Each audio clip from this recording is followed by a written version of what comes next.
Okay.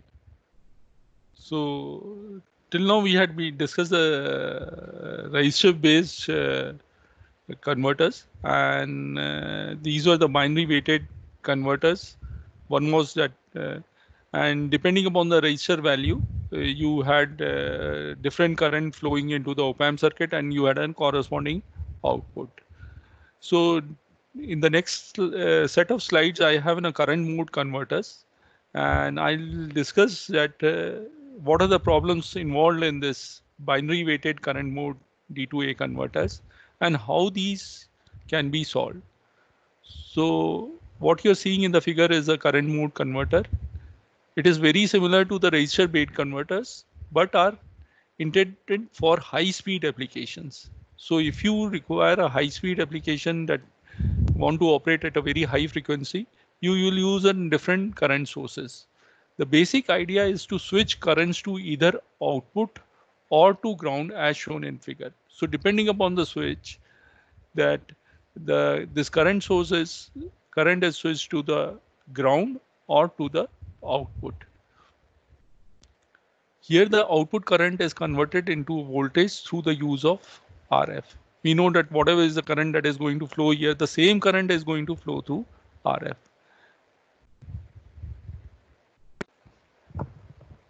And we'll see that the upper portion of the current source always remain at ground potential. So here you have a non-inverting terminal which is at ground potential. Here you have a current source which is connected to the non-inverting terminal because there is a virtual ground between these. So this is at ground, right? Sir, slides are not visible, sir. Slides are okay. You share the slides. Okay. Share.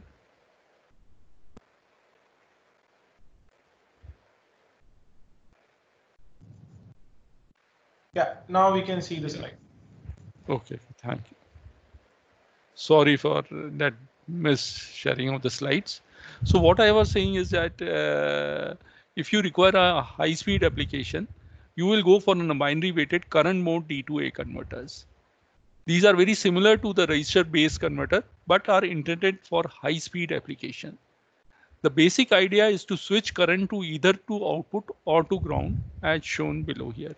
So we are switching this current sources either to the ground or to the output through this op-amp circuit. Here the output current is converted into voltage through the use of RF.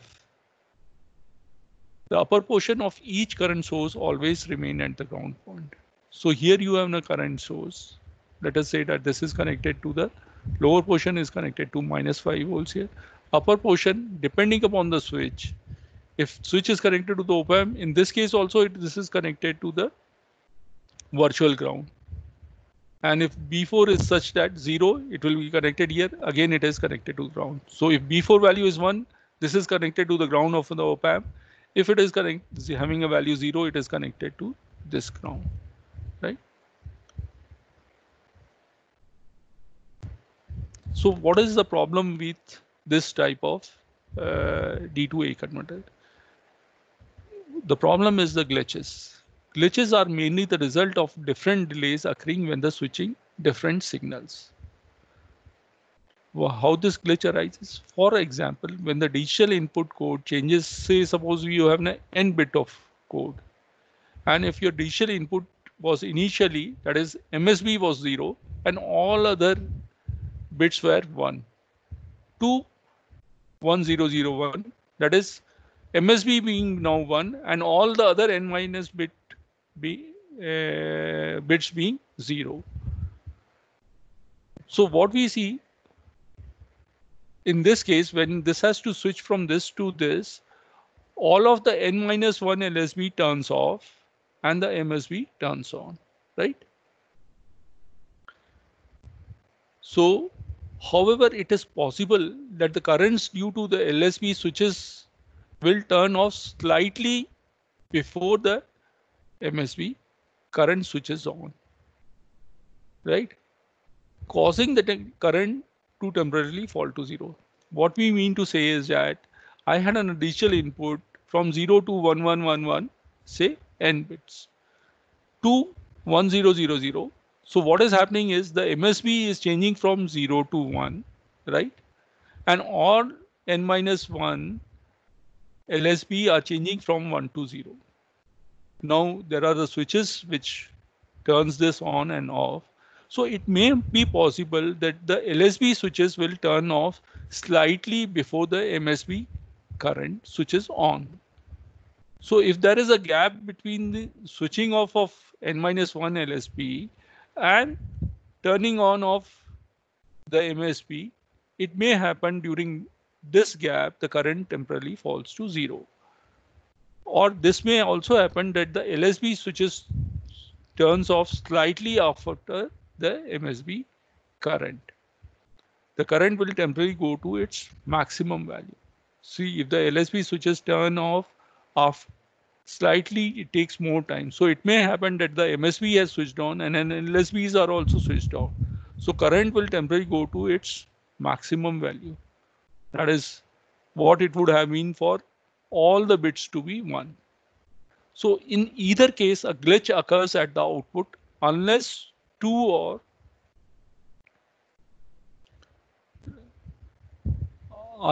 two delays are exactly matched, which is highly unlikely since the branches carry the different current. This glitch phenomena we will see is more clear in the next slide.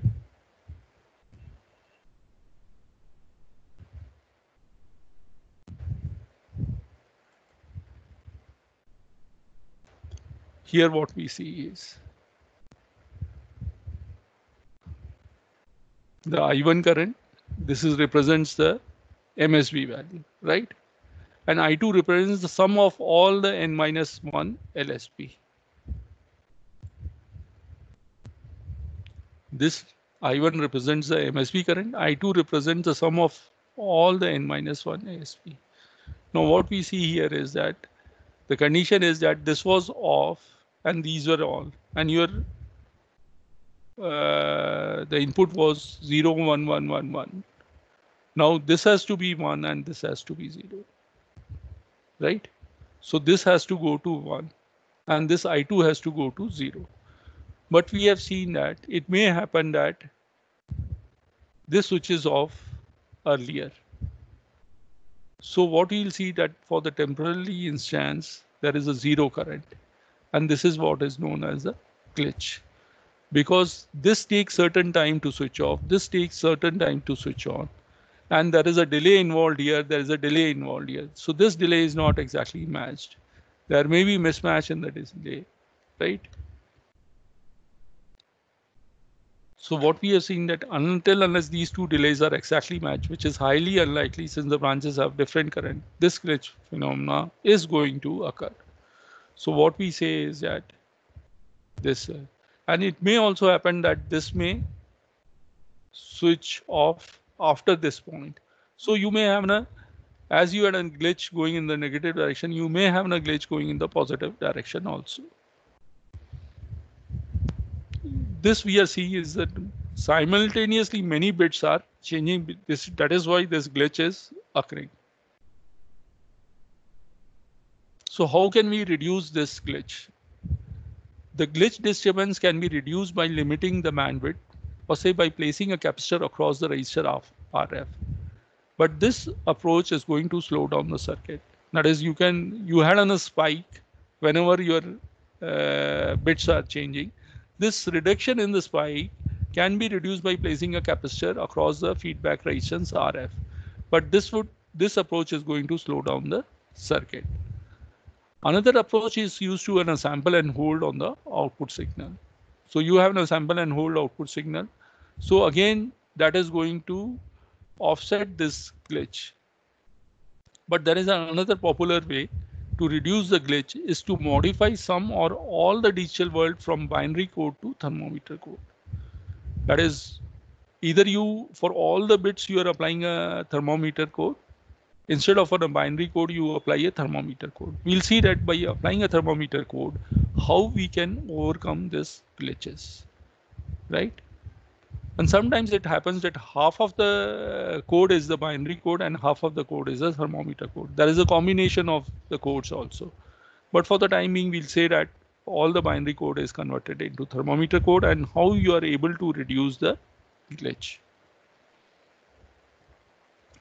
So thermometer code converters.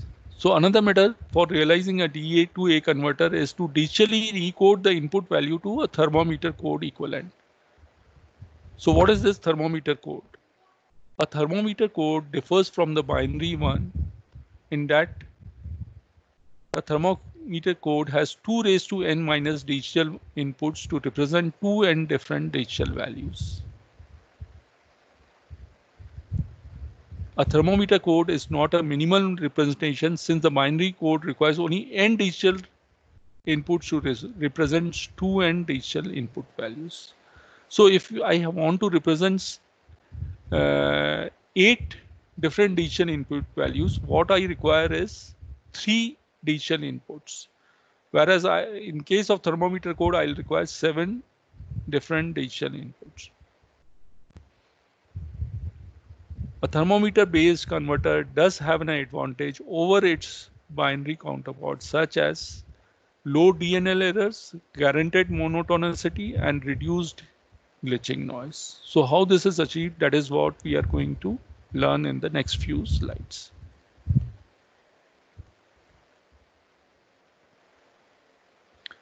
Typically in a thermometer code number of ones represents the decimal value. For example, you have a 3-bit binary input, right? This is a 3 input binary input. 0, it is 0. Thermometer code, all it is going to. So if it is 1, this is 1 here, this is here 1. So if it is going to be 2, you are going to have 2 ones. If it is going to be 3 here, these all 3 will be 1. Your D5 will be 1, D6 will be 1, D7 will be. If it is 4, your D4, D5, D6, D7 will be going to be 1. If it is 5, you're going to have. So for example, with 3-bit binary, the decimal value is finally coded as 1, 1, 0, 0, while thermometer code is equivalent to 0, 0, 0, 1. So what is the difference between a binary and thermometer code? We'll see that whenever your input is changing, the only 1 bit is changing at a time. Here, if you go from 1 to 2, here you will say that the 2 bits are changing. One is changing from 0 to 1, here it is 1. Here in this case, only 1 bit is changing. In all the transition, you will see that only one of the bit is changing.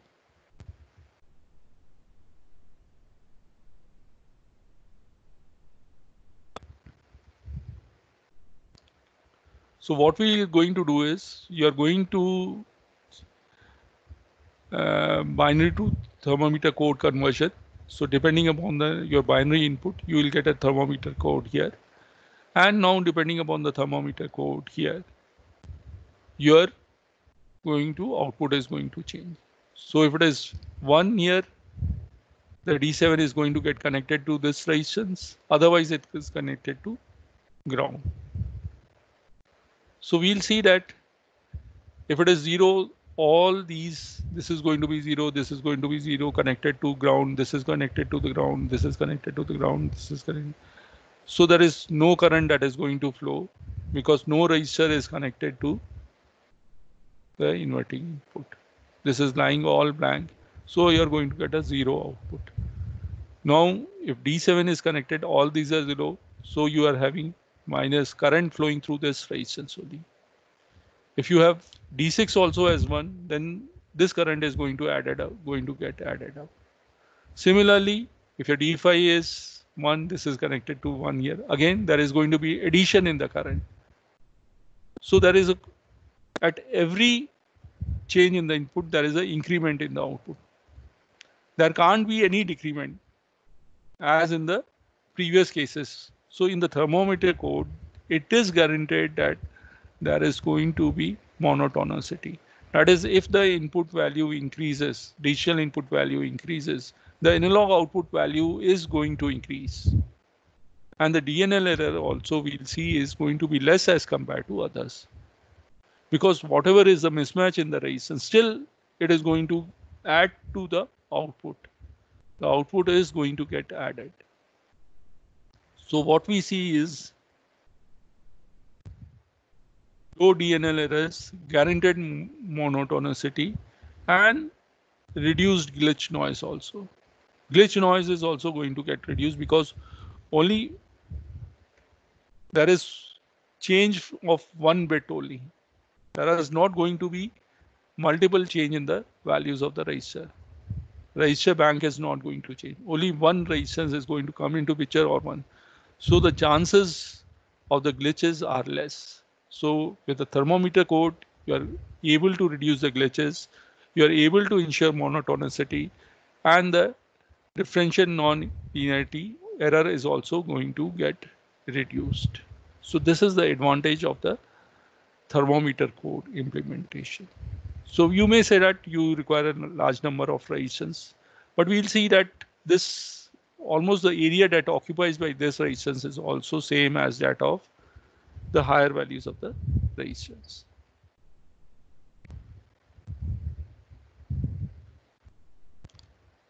So this was one of the method to realize D2 converter with the use of thermometer code input to build 2 raised to n minus 1 equally sized resistors and switches are attached to the virtual ground of. So you have 2 raised to n minus 1 equally sized resistors, right? Monotonicity is guaranteed here since when the binary input changes to next higher number, one more digital value in the thermometer goes high, causing an additional current to be drawn out of the virtual ground and forces output op-amp to go some amount higher. Never it is going to be lower. So you guarantee monotonicity.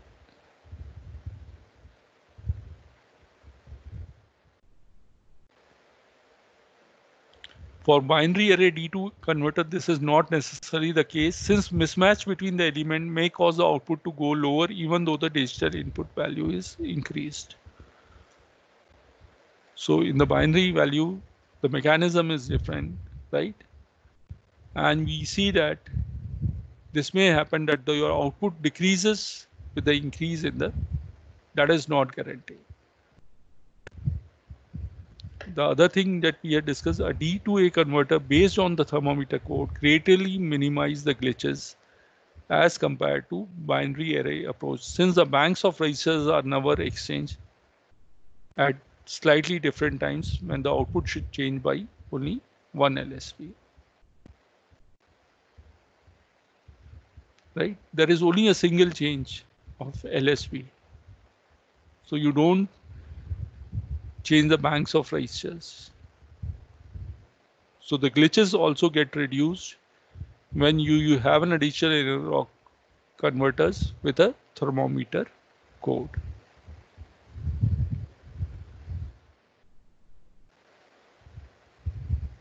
So the use of thermometer code does not increases the size of analog circuitry compared to binary weighted approach. So it does not increase the sizes. How? In a 3-bit binary weighted approach, the resistors value of R, 2R and 4R are needed for the total resistance of 7R. Right? So this total value is same as for the 3-bit thermometer code approach. So in the 3-bit binary code, you require 3 resistors, but the value of those resistors are R, 2R and 4R. Whereas the 3-bit in the thermometer code, what you require is 7 inputs. So this total value is same as the 3-bit thermometer code approach. Since the resistors created on the integrated circuit using the area that is proportional to size, each approach requires the same area. So if it is in a 3-bit, that is you are going to have an 8 outputs. You for the 3-bit binary weighted approach, you require 3 resistors.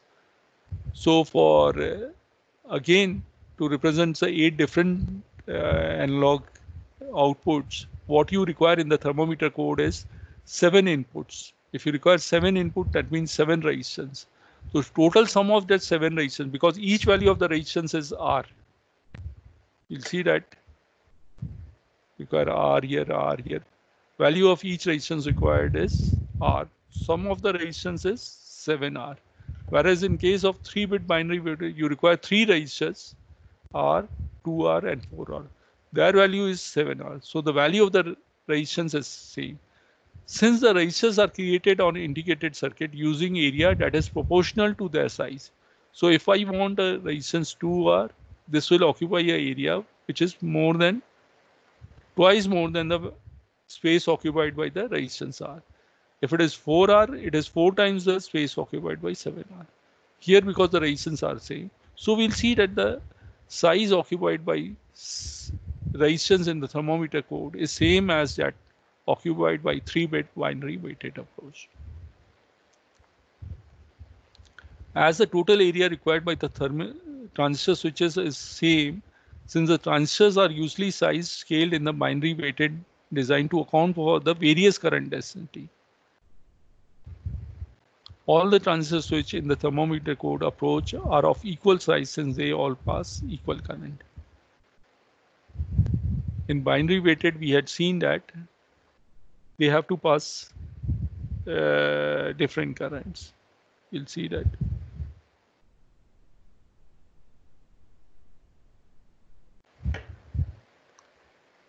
So what here we see is that these are the switches. This has to pass 1/8 of the current. This has to pass 1/4 of the maximum, half of the current. This is so the number of switches here realized by the transistors is less, but because the current they are allowing is different, so the size of this transistor is going to be double the size of this. Size of this transistor is going to be the double of this. Size of this transistor is going to be double of this. Whereas in case of thermometer code, we'll see that all carry almost the same amount of current.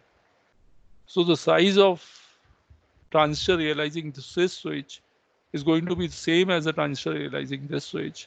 It is going to be same as realizing this switch. It is going to be same as this realizing this switch.